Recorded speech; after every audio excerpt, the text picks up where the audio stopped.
बहुत समय पहले की बात है। एक राज्य के सुदूर गांव में एक संत रहते थे जो अपने गहन विचारों और आध्यात्मिक ज्ञान के लिए प्रसिद्ध थे। लोग दूर दूर से उनके पास अपनी समस्याओं का समाधान और जीवन की सही दिशा जानने के लिए आते थे। उनके पास एक शिष्य भी था जिसका नाम अनिरुद्ध था। अनिरुद्ध संत के पास अपने जीवन की परेशानियों से छुटकारा पाने और सही मार्गदर्शन प्राप्त करने आया था। अनिरुद्ध एक युवा और उत्साही व्यक्ति था, लेकिन उसमें एक कमी थी। वह दूसरों की बातों और आलोचनाओं को बहुत गंभीरता से लेता था। अगर कोई उसकी आलोचना करता तो वह खुद को बहुत हीन महसूस करता। उसे लगता था कि लोग उसके बारे में क्या सोचते हैं, यही सबसे महत्वपूर्ण है।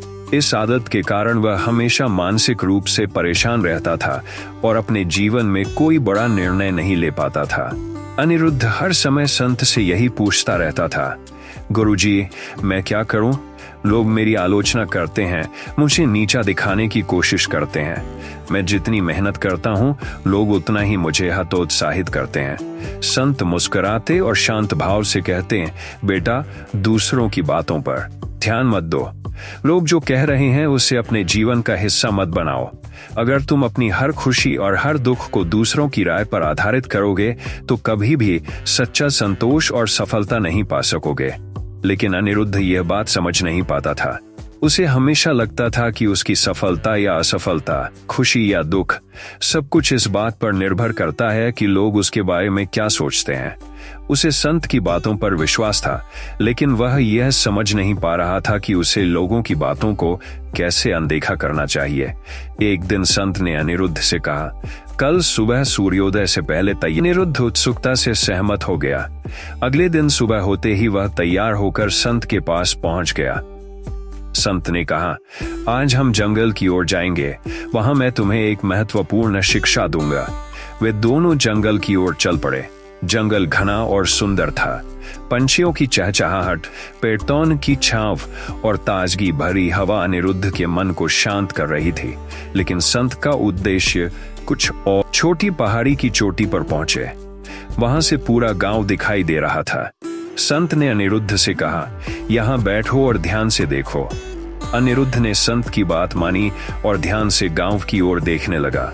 गांव में लोग अपने अपने कामों में व्यस्त थे। कुछ लोग खेतों में काम कर रहे थे, कुछ बाजार में सामान बेच रहे थे और कुछ आपस में बातें कर रहे थे। अनिरुद्ध को ऐसा लगा कि वह बहुत साधारण दृश्य देख रहा है, लेकिन फिर भी वह संत की बात मानते हुए ध्यान से देखता रहा। संत ने चुप्पी तोड़ी और कहा, अब मुझे बताओ, तुम क्या देख रहे हो? अनिरुद्ध ने जवाब दिया, गुरुजी, मैं देख रहा हूं कि गांव में लोग अपने अपने कामों में लगे हुए हैं।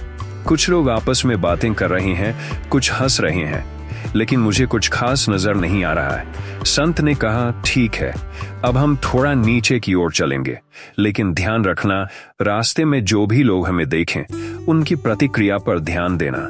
वे दोनों पहाड़ी से नीचे की ओर चलने लगे। रास्ते में कुछ लोग उन्हें देखकर हंसने लगे, कुछ ने उन्हें नमस्कार किया और कुछ ने उनकी ओर ध्यान भी नहीं दिया। अनिरुद्ध को यह देखकर अजीब लगा। उसे महसूस हुआ कि कुछ लोग उनका मजाक भी उड़ा रहे थे, लेकिन उसने कुछ नहीं कहा। कुछ समय बाद वे दोनों एक झरने के पास पहुंचे। वहां संत ने अनिरुद्ध से पूछा, तुमने क्या अनुभव किया? अनिरुद्ध ने कहा, गुरुजी, कुछ लोग हमें देखकर हंस रहे थे और कुछ ने हमें प्रणाम किया। कुछ लोगों ने हमारी ओर ध्यान भी नहीं दिया। मुझे समझ में नहीं आ रहा कि इसका क्या मतलब है। संत ने कहा, यही जीवन की सच्चाई है। जब तुम कुछ करते हो तो लोग तुम्हारे बारे में अलग अलग बातें कहेंगे। कुछ लोग तुम्हारी तारीफ करेंगे, कुछ तुम्हारा मजाक उड़ाएंगे और कुछ तुम्हारे मजाक उड़ाएंगे, लेकिन तुम्हें इन बातों का कोई असर नहीं लेना चाहिए। अगर तुम दूसरों की बातों पर ध्यान देने लगोगे तो कभी अपने लक्ष्य की ओर नहीं बढ़ पाओगे। संत ने फिर से कहा, अब मैं तुम्हें एक और कहानी सुनाता हूँ। एक बार एक बुजुर्ग और उसका बेटा एक गधे पर सवार होकर गांव जा रहे थे। रास्ते में जब लोग उन्हें देखते तो कहते, कैसा बेवकूफ आदमी है, अपने बेटे को गधे पर बैठा रखा है और खुद पैदल चल रहा है। ये सुनकर बुजुर्ग ने सोचा, शायद लोग सही कह रहे हैं। उसने बेटे को नीचे उतार दिया और खुद गधे पर बैठ गया। आगे चलकर कुछ और लोग मिले। उन्होंने कहा, यह कैसा आदमी है, खुद आराम से गधे पर बैठा है और अपने छोटे बेटे को पैदल चलने पर मजबूर कर रहा है। बुजुर्ग को फिर से बुरा लगा और उसने सोचा कि दोनों को ही गधे पर बैठना चाहिए। जब वे दोनों गधे पर सवार होकर आगे बढ़े तो कुछ लोग कहने लगे, कैसे निर्दयी लोग हैं, एक बेचारे गधे पर दोनों बैठे हैं, यह तो पूरी तरह गलत है। अब बुजुर्ग और उसका बेटा सोच में पड़ गए कि वे क्या करें। अंत में उन्होंने गधे को ही कंधे पर उठा लिया। लोग फिर हंसने लगे और बोले, अब तो यह मजाक बन गया है, गधा आदमी को नहीं, आदमी गधे को लेकर चल रहा है। और कहा, इस कहानी से तुमने क्या सीखा? अनिरुद्ध ने सोचा और कहा, गुरुजी, इससे यह समझ में आता है कि चाहे जो भी करो, लोग हमेशा कुछ न कुछ कहेंगे। हमें हर समय दूसरों की राय के अनुसार चलने की कोशिश नहीं करनी चाहिए। संत मुस्कुराए और बोले, बिल्कुल सही। जीवन में यह महत्वपूर्ण नहीं है कि लोग तुम्हारे बारे में क्या सोचते हैं, बल्कि यह महत्वपूर्ण है कि तुम अपने दिल की सुनते हो और अपने काम पर ध्यान देते हो। अगर तुम अपने मार्ग पर अडिग रहोगे तो किसी की राय तुम्हें विचलित नहीं कर पाएगी। कुछ समय बाद संत और अनिरुद्ध जंगल के और गहरे हिस्से में पहुंचे। वहां एक बड़ा बरगद का पेड़ था जिसके नीचे संत ने ध्यान लगाया। अनिरुद्ध ने भी उनके पास बैठकर ध्यान लगाना शुरू किया। कुछ देर बाद संत ने अनिरुद्ध से कहा, अब तुम मुझे यह बताओ कि जब तुम ध्यान करते हो तो तुम्हारे मन में क्या आता है? अनिरुद्ध ने कहा, गुरुजी, जब मैं ध्यान करता हूं तो मेरे मन में शांति आती है, लेकिन फिर भी कभी कभी लोगों की बातें और आलोचनाएं मेरे दिमाग में घूमने लगती है। संत ने गहरी सांस लेते हुए कहा, यही समस्या है। तुम्हारे मन में शांति तभी आएगी जब तुम अपनी आत्मा की आवाज को सुनोगे और दूसरों की बातों को नजरअंदाज करोगे। आत्मविश्वास एक ऐसी शक्ति है जो तुम्हें हर मुश्किल परिस्थिति से बाहर निकाल सकती है।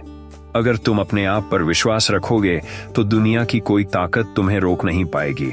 उन्होंने एक उदाहरण देते हुए कहा, सोचो कि एक नदी कितनी शक्तिशाली होती है। वह रास्ते में आने वाली हर चट्टान को पार कर जाती है क्योंकि उसे अपने लक्ष्य तक पहुंचना होता है। अगर वह हर चट्टान से डर जाती या रुक जाती तो वह कभी अपने लक्ष्य तक नहीं पहुंच पाती।